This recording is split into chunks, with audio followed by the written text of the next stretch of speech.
끊으라고 조금만 기다리겠습니다. 한 2분만.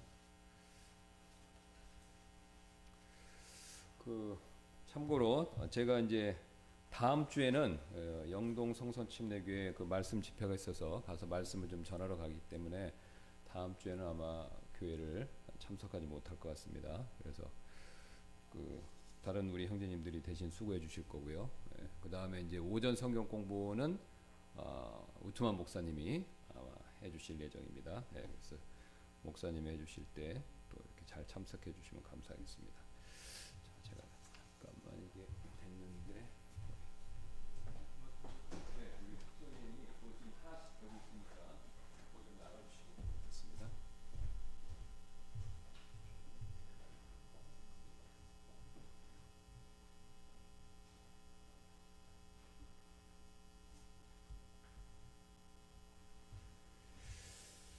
자.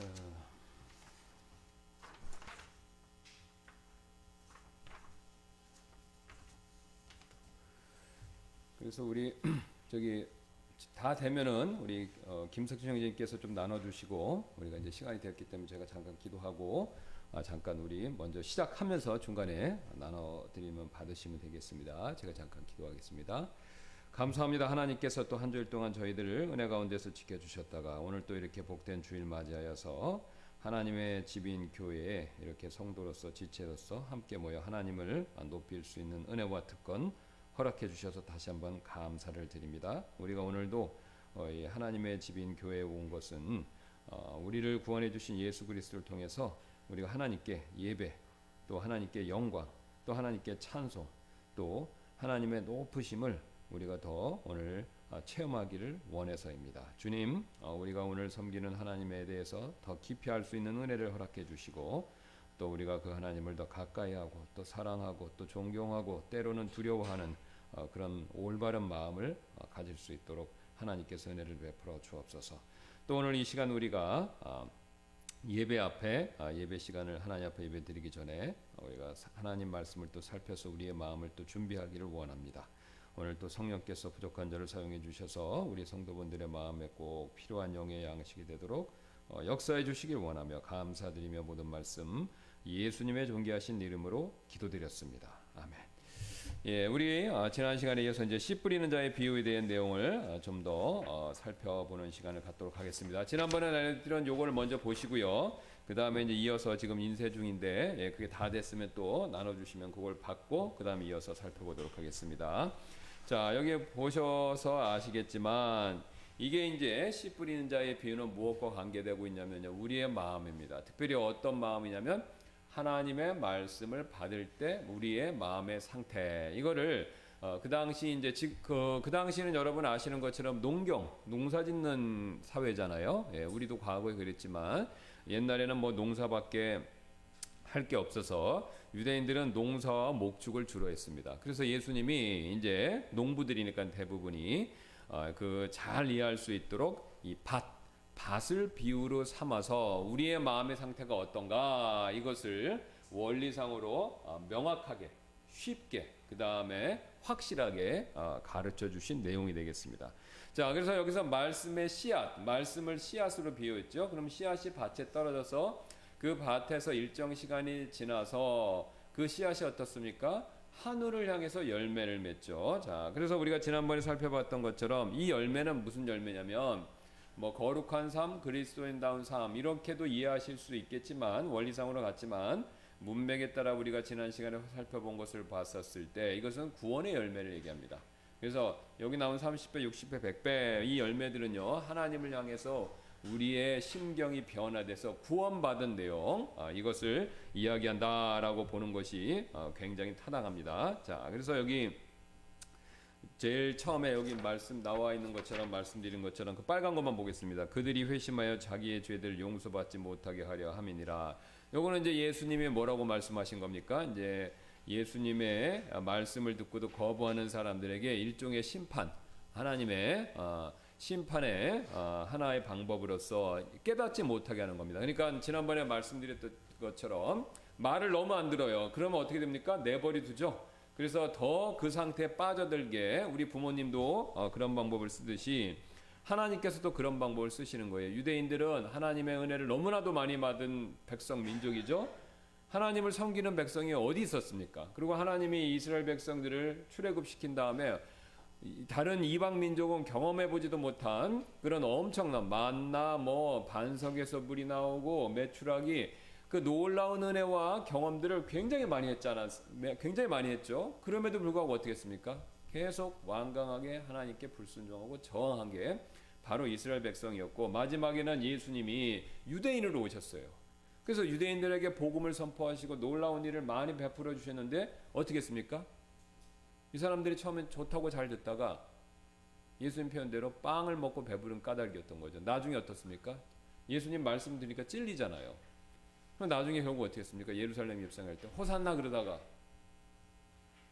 바리새인과 제사장들이 예수님을 체포했고, 예수님이 이제 그거를 힘이 없어서가 아니라 하나님의 뜻을 이루시기 위해서 그냥 잡혀주신 거죠. 그러니까 나중에 유대인들이 어떻게 외쳤습니까? 십자가에 못 박으소서. 처음엔 좋다고 그러다가 나중에 모든 사람들이 예수님 죽이는데 동의했다는 겁니다. 얼마나 배은망덕하고 사실 자신을 먹이고 입히고 자신들을 만들어주고 이끌어준 아버지 하나님이지 않습니까? 하나님 아버지 같은 분을 배신한 거죠, 완전히. 그러니까 그렇게 큰 죄를 졌기 때문에 하나님이 내버려 두시는 방법을 통해서 그들의 완악함이 더해지도록 그렇게 놔두셨다 이겁니다. 자, 그런데 이제 너희들은 그렇게 하지 않기 위해서 이 비유를 풀어주시는 거예요. 그들은 들으면 비유니까 못 알아듣고, 그 대신 너희는 이 비유를 내가 설명해줘서 알 수 있게끔. 그러니까 이중적인 장치다 이 뜻입니다. 그래서 어쨌든 이 목적이 뭐냐면 그들이 죄를 용서받고 회심하게 하는 거, 그 목적으로 말씀해 주신 거예요. 자, 그래서 말씀해 주셨는데 말씀이 복음의 씨앗입니다. 밭은요 우리의 마음이에요. 근데 이 마음의 밭이 네 종류가 납니다. 그래서 우리의 마음 상태도 네 가지로 분류할 수 있다 이거죠. 그래서 첫 번째는 뭐죠? 길가에 뿌려진 거. 자, 그래서 길가에 뿌려진 것은 뭘 의미하냐면요, 오늘 아까 나눠드린 것처럼 다 받으셨죠? 두 번째로 나눠드린 거. 그거 보시면 그 길가가 이제 거기 보시면 그림이 있습니다. 영어로 된 그림이지만 다 그림만 보아주시면 되겠습니다. 여기 이제 길가에 뿌려져서 새가 와서 그 씨앗을 가져가는 거죠. 이 길가는 뭐냐면 우리 그 농사를 져보시거나 아니면 하다못해 채소 같은 거, 이런 거 길러보신 분들은 잘 아세요. 밭에서 이게 어떤 바보 같은 농부가 아닌 이상 씨앗을 이런 사람 다니는 길에다 뿌리는 농부는 없어요. 그러니까 그걸 얘기하는 게 아닙니다.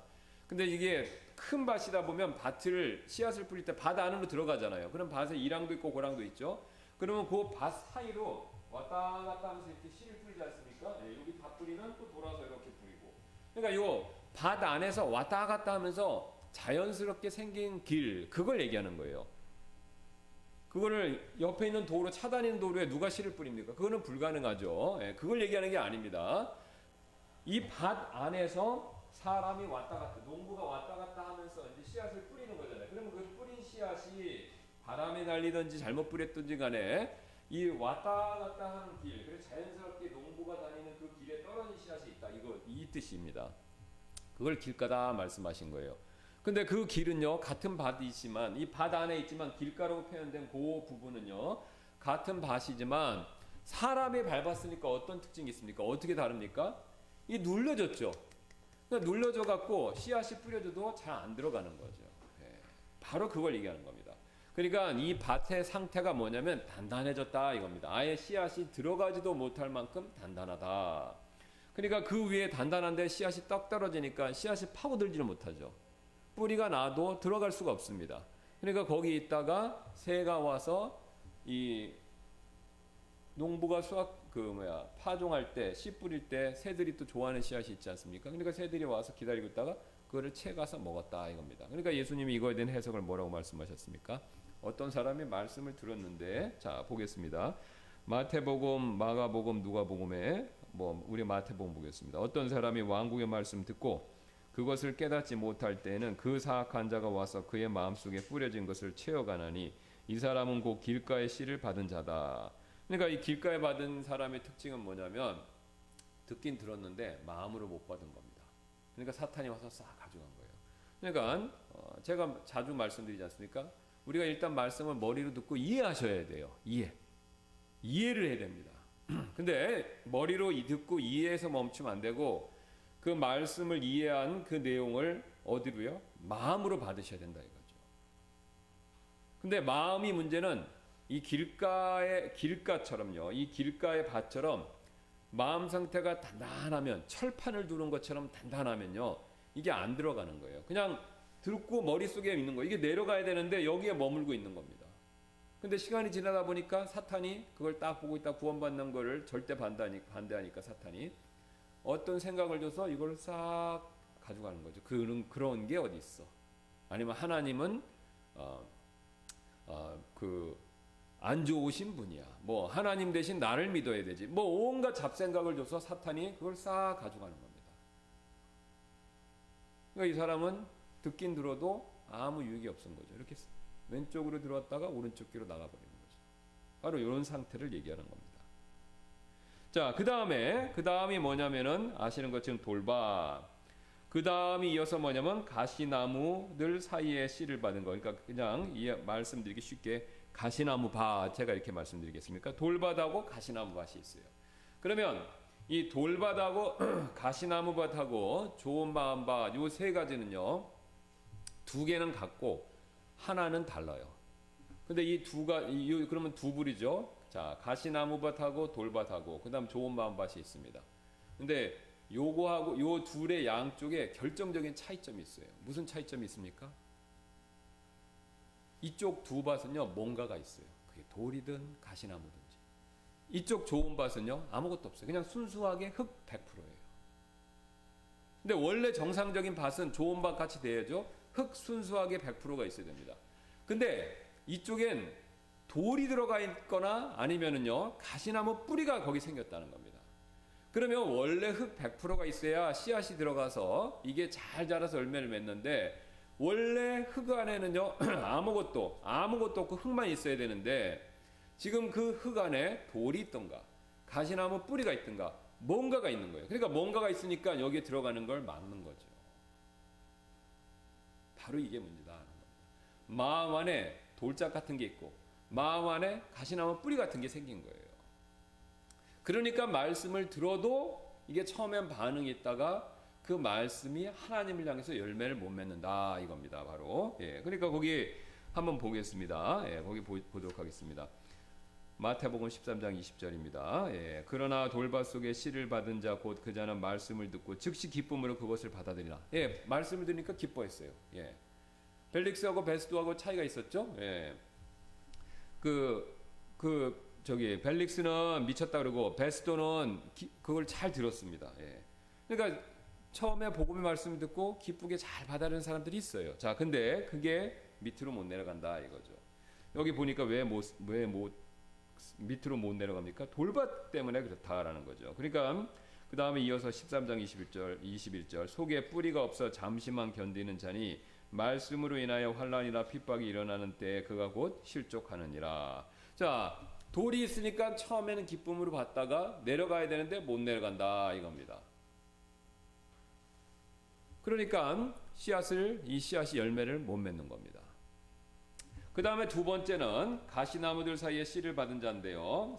13장 22절입니다. 받은 자 또한 말씀을 듣되 이 세상의 염려와 재물의 속임수가 말씀을 숨막히게 함으로 열매를 맺지 못하는 자니라. 자, 이번 케이스는요, 돌은 없어요. 그러니까 이게 어느 정도 쑥 밑으로 들어갔죠. 들어가는데 주변에 잡초의 뿌리가 있는 겁니다. 잡초의 뿌리. 이 잡초의 뿌리가 이 기운이 정상적인 이 씨앗이 자라는 것을 막는다라는 거죠. 자, 막는다라는 거죠.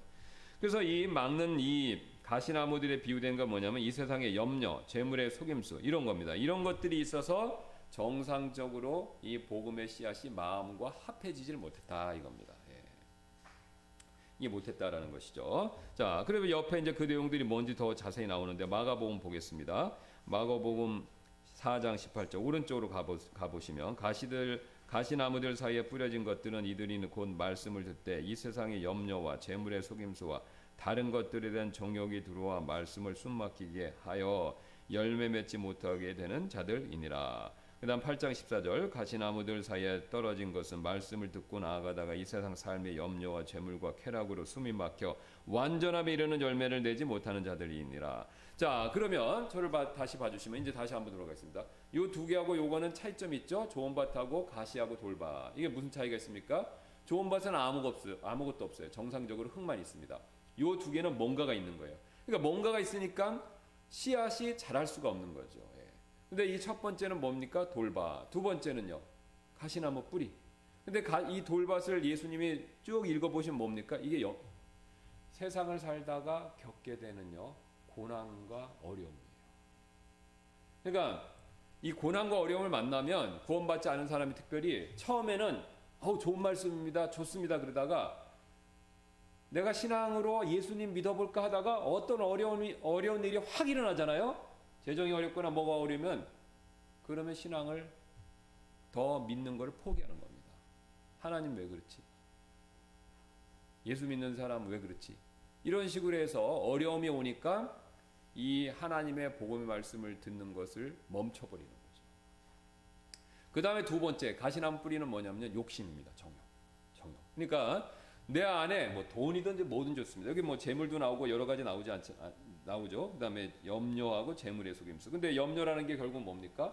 이 세상에서 내가 하고 싶은 거 안 됐을 때 오는 걱정 근심이 대부분이잖아요. 뭐 여기 사람이 구원도 안 받는데 주와 그리스도의 복음이 세상 끝까지 못 돼서 퍼지지 않아서 내가 걱정된다. 그런 걱정은 아닐 테고요. 그러니까 다 자기 삶에 여러 가지 문제에 대한 걱정 근심 이거죠. 근데 그런 걱정 근심의 대부분은요. 사실은 깊이 들여다보면 우리의 욕심과 관계 있습니다. 물론 이제 가족이 그러거나 아프거나 그랬을 때 염려하는 것도 있지만 그거 외에 대부분의 염려 걱정은요. 내가 갖고 싶은 것, 내가 하고 싶은 것, 내가 바라는 것이 안 될까 봐 전전긍긍하는 거. 바로 여기서 오는 염려가 대부분이다라는 것이죠. 그러니까 두 가지예요. 아주 쉽습니다. 복음의 말씀 듣고도 사람들이 예수님께 못 나오는 이유는 뭐냐면요. 어떤 어려운 일이 생기거나 내 안에 기본적으로 갖고 있는 욕심, 정욕. 요 두 가지 문제라는 거예요. 요 두 가지가 복음의 말씀을 듣고도 내 안에서 구원을 향해 하나님을 향해 열매 맺지 못하게 만든다라는 거죠. 그러니까 이 사실을 알면 우리가 굉장히 복음을 전할 때 굉장히 훌륭한, 좋은, 확실한 인사이트. 그러니까 분별 잘 그것을 지혜롭게 볼 수 있는 시야가 생긴다라는 거죠. 지혜가 생긴다는 거죠. 그러니까 처음에 교회 와서 기쁘고 감사하다라고 했을 때 그거를 구원받았다라고 하기에는 아직 이른다는 겁니다. 좀 더 지켜보셔야 돼요. 왜? 여기 돌밭에 나오잖아요. 기쁨으로 받았다. 예수님 믿고 싶어요. 아니면 실제로 믿는다라고 얘기할 수도 있는 거죠. 그러나 여전히 어떤 어려움이라든가 내 안에 욕심 같은 문제가 해결이 안 돼 있기 때문에 거기서 멈춰버릴 수 있다라는 거죠. 그러니까 머릿속으로는 알지만 이 사람 마음으로는 온전하게 받지는 못한 거예요. 자, 그 다음에 이제 좋은 밭은 뭐냐면요. 특징이 있습니다. 이게 말씀이 깊이 들어가야 돼요. 자, 여기 보시면 길가, 돌밭, 가시나무, 좋은 밭이 있는데 특징이 있어요. 이 씨앗이 들어가는 깊이가 뒤로 갈수록 더 깊습니다. 자, 길가는요 아예 들어가지를 못했어요. 돌밭은 조금 들어갔어요. 근데 밑에 돌이 있으니까 더 못 들어가요. 그 다음에 그 가시나무 뿌리는 돌이 없으니까 훨씬 더 많이 들어갔지만 옆에서 나오는 가시나무 뿌리에 영향을 받은 거예요. 근데 아무것도 없는 좋은 밭은요, 이 씨앗이 충분히 들어간 겁니다. 물론 너무 들어가면 못 자라죠. 그러니까 우리 초등학교 때도 실험해 보셨잖아요. 적당한 깊이의 씨앗이 싹 들어가게끔 파서 넣어주지 않습니까? 네. 그런 거 해보셨죠? 좀 기억나는데 초등학교 때 표면에 넣는 거 하고 요만큼 넣는 거하고 완전히 넣는 거하고 세 가지 대조군 그래갖고 물 주고 똑같이 했더니 조건 똑같이 하고 했더니 이거 두 개는 안 되고 이것만 됐다. 이거 해보셨잖아요. 그래서 그 발견한 원리가 뭡니까? 적당하게 넣어줘야 된다. 이거 바로 그거예요. 그러니까 이 좋은 밭은요 충분히 들어갈 수 있는 여지가 있는 거죠. 그러면 그걸 뭘 의미합니까? 말씀이 내 마음과 하나가 되는데 깊이 있게 내 마음에 깊이 아주 마음속 깊이 그것을 받아들였다 이겁니다. 그랬을 때 그게 바로 좋은 마음밭의 상태다. 예수님이 그것을 굉장히 이해하기 쉽게 말씀해 주신 거예요. 사실 이 내용은 예수님 아니면 가르쳐 주실 수가 없습니다. 왜요? 사람은 우리 마음을 모릅니다. 나도 내가 모르는 게 내 마음인데 다른 사람 마음을 내가 어떻게 알겠습니까? 그렇죠? 내 마음도 왔다 갔다 갔다 그래갖고 나도 헷갈리는데 그럼 뭐 복음 전에서 그 사람이 진짜 마음으로 믿었나 안 믿었나 이거 우리가 판단하기 굉장히 어렵죠. 거의 불가능합니다. 게다가 사람은 위선, 가신, 가식, 그 다음에 거짓말을 잘해요. 그렇죠? 이게 우리는 너무 익숙해져 있습니다. 상황에 따라서 뭐 좋아서 하는 건 그러니까 거짓말하는 걸 좋아서 하는 사람은 적지만 상황에 따라서 어쩔 수 없이 하는 경우가 대부분입니다. 그렇죠? 예. 직장 마음에 드십니까? 그러면 어떻게 해요? 인터뷰할 때 안 드는데요. 그러면은 예? 90%는 들지만 10%는 그 인터뷰하는데 제가 보니까 조건이 90%는 듣고 10%는 안 들었는데 그냥 그래도 제가 입사해서 90%로 해서 하겠습니다. 그 사람하고 거짓말 조금 못해서 100% 마음에 들고 저는 이 직장을 정말 준비하기 위해서 애를 많이 썼고 천직이라고 생각합니다. 둘 중에 누가 뽑히나요? 후자죠. 예. 게다가 더 우스운 거는 인터뷰하는 그 회사 임직원분들도 알아요. 그죠? 나도 여기 100% 마음에 안 드는데 그럼 당신이 뭘 여기 100% 마음에 들어서 오겠어. 서로 다 아는 거예요. 이 사람 거짓말하는 것도 알고 이 사람이 나도 그 사람이 거짓말하는 걸 알면서도 또 해주고 우리는 서로 피장파장입니다. 그래서 우리는 가식, 위선, 거짓에 사실 쩔어 살기 때문에 이게 남의 말하는 것만으로는 액면 그대로 받아들이기 어렵다는 겁니다. 그러니까 하나님 외에는 몰라요. 근데 예수님이 사람의 마음을 딱 보시고 이런 종류의 타입이 있다라는 걸 기본적인 것을 우리에게 가르쳐 주신 거예요. 그러니까 우리가 이걸 가지고 있으면 100%는 아니지만 기본적으로 어떤 상태다라는 건 파악이 되는 거예요. 이게 사람을 보는 법 이게 있습니다. 이게 각자 어떤 분야에서 일을 오래 사람을 상대하시다 보면요, 그 사람의 마음을 들여다보고 읽는 건 아니지만 그 사람 하는 유형을 보면요 대충 파악이 된다고 다 그래요. 자, 매장에서 뭘 파는 분들은요, 그런 판매를 오래 하신 분요, 딱 그 손님을 처음에 보고 말하는 거에 태도만 보면 이 사람이 내 물건을 팔아줄지 안 팔아줄지 안 돼요. 거의 8, 90%라고 합니다.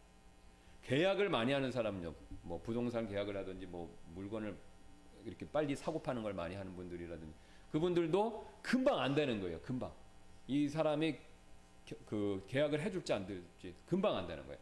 심지어는 제가 이건 선생님한테 들은 거예요. 우리 교회 선생님이 있으셔서 그 선생님도 그러는 거예요. 그 자매님도 뭐라고 그러냐면 자기가 학부모님을 상대해 보면 말 좀만 하면 어떤 부류인지 이게 갑질을 한다고 그러나 요새 그런 부모님인지 아니면 그냥 친절하고 보통 부모님인지 금방 안 되는 거예요.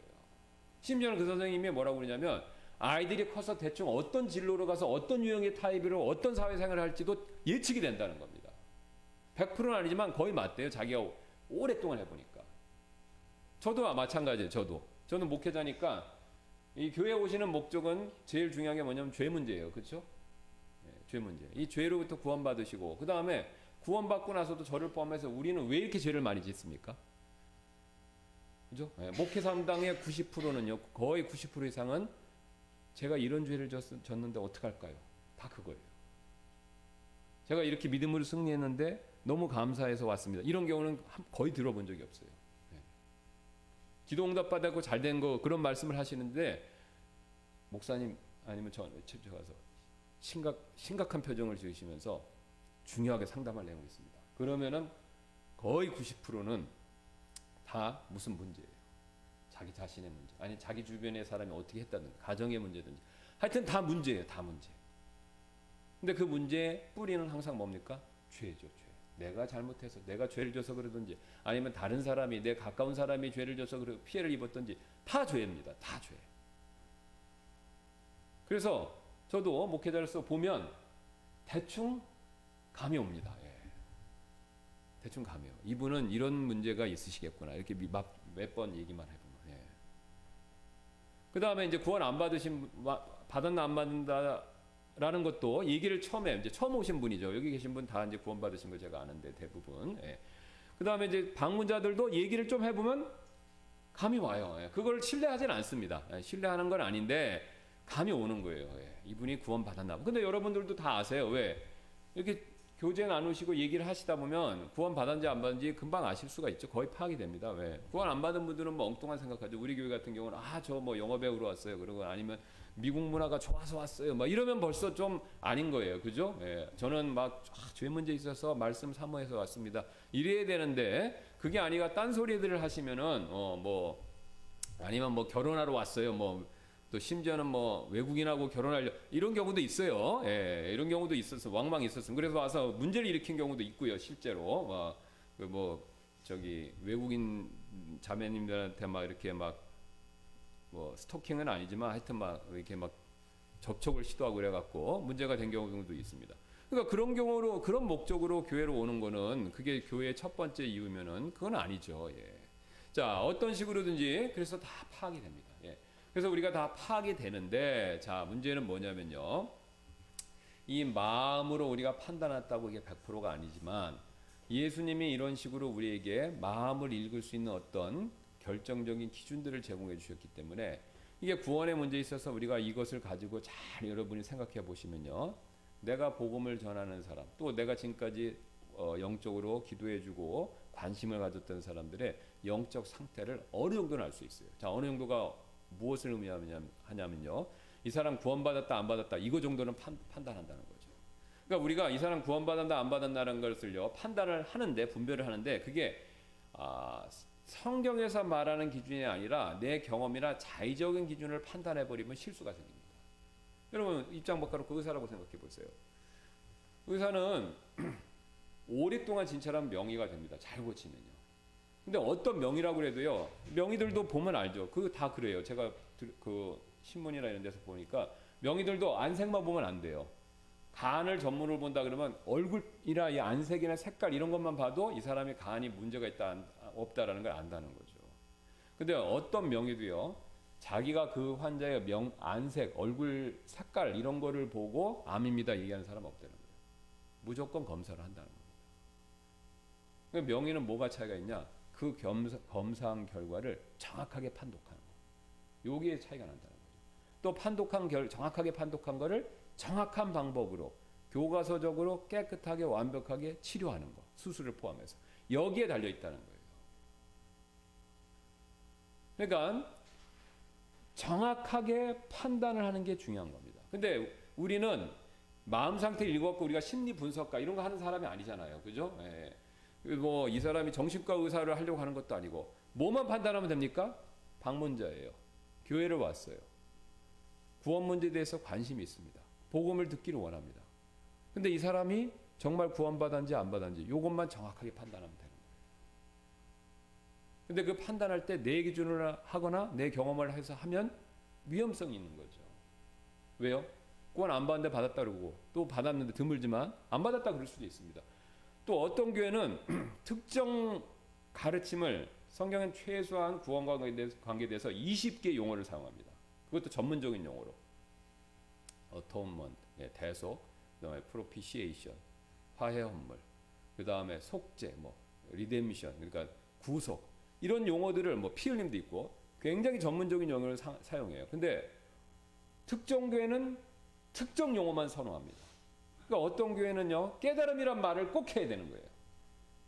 깨달음이란 말을 안 하면 구원을 안 받은 거로 치부합니다. 또 어떤 교회는 또 거듭남이라는 거를 꼭 얘기해야 돼요. 신앙 고백을 할 때 구원 받았습니다. 그러면은 어떻게 받으셨어요? 무얼 언제 제가 거듭났습니다. 이렇게 거듭났다는 게 얘기를 해요. 어떤 교회는 또 피 얘기를 꼭 해야 되는 거예요.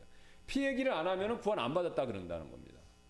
그러니까 이 사람은 실제 구원 받았지만 자기 교회에서 자기가 선호하는 자기가 굉장히 강조하는 특정 용어, 특정 설명이 빠지면 구원을 안 받았다 이렇게 치부하는 것도 문제다라는 겁니다. 그러니까 안 받았는데 받았다 문제, 받았는데 안 받았다 문제 다 문제가 되는 겁니다. 그럼 그렇게 되지 않으려면 올바른 기준으로 판단해야 된다 이거죠. 근데 판단하는 기준이요. 여러분 여기서 잘 들으셔야 됩니다. 그 사람이 그런 용어를 했다 안 했다는 것은요. 그건 부차적인 거예요. 지금 예수님의 비유에서 말씀하신 핵심 뭐냐면 이 사람이 뭔 말을 했냐 이 얘기는 한마디도 없어요. 마음의 상태를 얘기하는 거예요. 마음의 상태. 마음의 상태. 마음의 상태 뭐 돌덩이 같이 뭐 그런 게 있는가? 아니면 마음의 욕심 정욕 같은 게 굉장히 꽉 차 있는가? 요거를 유심히 보라는 겁니다. 요거를. 이게 있느냐 없느냐에 이 사람의 마음 상태가 좋은 밭인지 아닌지가 명확하게 드러난다는 거죠.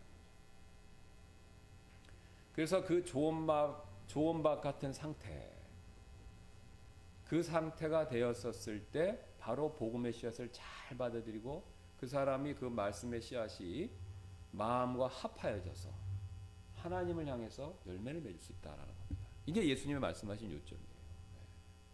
그러니까 우리가 뭘 해야 되냐면요, 상대방의 마음을 읽는 거, 요걸 해야 됩니다.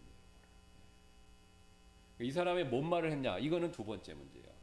물론 마음으로 믿어 의에 이르고 입으로 시원하여 구원받죠. 그러니까 말해야 돼요. 벙어리가 아닌 이상은 말로 해서 표현해야 되죠. 그죠? 근데 말을 해야 되는데 말만 기다리고 있으면 안 된다라는 겁니다. 그 전에 마음의 상태를 보셔야 된다는 거예요. 왜요? 마음 없이도 우리는 그 짓에 익숙하기 때문에 마음 없이도 말할 수 있어요. 그죠? 구원받았다 뭐 다 외우는데 머리 좋으면 더 잘하지 않습니까? 네. 심지어는 챗 GPT 아시잖아요. 그거 치면 다 나오잖아요. 저도 해봤는데 거기서 다 얘기해요. 인공지능도 외워갖고 다 얘기해 줍니다. 정리해서 깨끗하게. 근데 챗 GPT하고 우리 사람하고 차이는 뭡니까? 마음은 영혼이 없잖아요. 그건 지식이고. 우리는 지식만 갖고 있는 게 아니라 영과 혼이 있지 않습니까? 마음이 있잖아요. 기계는 없고. 그러니까 마음의 문제가 먼저다라는 겁니다. 그래서 마음 속에 우리 마음 안에 과연 무엇이 있냐 이거죠. 그러니까 좋은 밭은 그런 걸 다 없앤 거예요. 그러니까 여기 그 좋은 마음밭의 상태가 뭐냐라고 했었을 때 여기 나오지 않습니까? 마태복음 5장 3절. 영이 가난한 자들. 그러니까 영이 가난하다는 것은 마음이 가난하다는 거. 가난하다는 건 없다는 거죠. 예. 가난한 사람은 소유한 게 없잖아요. 그러니까 마음 안에 무슨 가시나무에 해당하는 염려, 걱정, 근심, 정욕 이런 게 없는 겁니다. 돌덩이 같은 게 없는 거예요. 어려움이 왔었을 때 그것을 겪고 하나님을 대적하고 그런 마음이 없는 겁니다. 영이 가난한 거. 오해하시면 안 되는 게 제가 지금 포커스 맞춰서 말씀드리는 건요, 마음 상태예요. 무슨 여기서 행위가 나왔습니까? 착하게 살으라고 얘기 한마디도 없어요. 열심히 살으라고, 신앙생활 잘하라고, 교회 나오라고, 11조 나오라고 그런 얘기 한마디 없어요. 그냥 예수님은 마음 상태만 말씀하시는 거예요. 그러니까 마음의 상태를 얘기하니까 이거는 행위 구원이 아니다라는 겁니다. 그러니까 이 얘기를 드리면요, 항상 저 술 끊어야 되겠는데, 담배 끊어야 되겠는데, 교회 열심히 나가야겠는데 이렇게들 생각하시는 거예요. 자기 마음의 문제는 덮어두고 자꾸 어떤 행동으로 그걸 커버하려고 하는 겁니다. 일종의 변명이에요. 근데 내 마음은 안 살피고 왜요? 찔리니까. 목사님 그러면 제가 상담하면 목사님 그럼 다음 주부터 교회 열심히 하고 그러시는 거예요. 아니 그게 아니고 마음을 살피셔야 되는 그걸 못 받아들이세요. 마음이거든요. 그래서 여기 분명히 예수님께서 말씀하신 것처럼 뒤에 한번 뒤로 한번 넘겨 보겠습니다. 여기 뒤로 나오잖아. 참 잠언 4장 23절. 열심을 다하여 내 마음을 지키라. 생명의 근원이 거기에서 나오느니라. 그죠? 예. 또 너희가 마음을 다하여 나를 찾으면 나를 찾고 나를 만나리라. 빌립이 이제 그 네시한테 얘기했죠. 만일 그대가 마음을 다하여 믿으면, 그죠? 예, 마음을 다하면. 마태복음에서도 22장 37절에서도 빨간 것만 보겠습니다. 내 마음을 다하고 혼을 다하고 생각을 다하여, 그죠? 하나님 사랑하는데 봉사 열심히 해서 살아가는 걸 표현해라 이런 얘기가 없습니다. 다 뭐예요? 마음 다하고 혼을 다하고 생각 다하고 마음입니다. 마음. 행위가 아니라 마음이다. 그래서 내 마음 상태가 어떤지 잘 살피면 내가 구원받았는지 안 받았는지 그게 금방 나온다라는 거죠. 네.